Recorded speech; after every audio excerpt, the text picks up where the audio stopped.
Kain po tayo ng hapunan. Meron po tayo dito. Tingnan nyo, mukha bang ano to? Meatloaf. Meatloaf na may itlog. Ayan, crispy. Diba?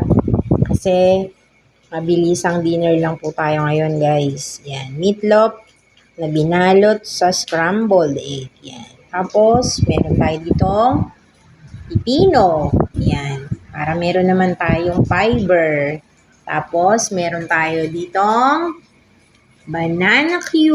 Ayun, nakagat ko na yon. Ayan. So, ito po guys ang ating dinner for tonight. Sabayan niyo po kami at meron tayong saging. Bumili nga pala ako ng saging guys.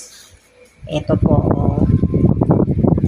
Meron tayong saging. Ang ating saging ay lakatan. Diba?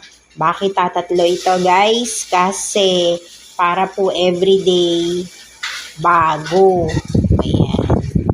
Diba kasi po ngayon mainit, mabilis, malanta, mabilis, ma-overripe ang saging. So, kaya ito lang muna binibili ko. Bukas ulit ng umaga po. So guys, kain na tayo!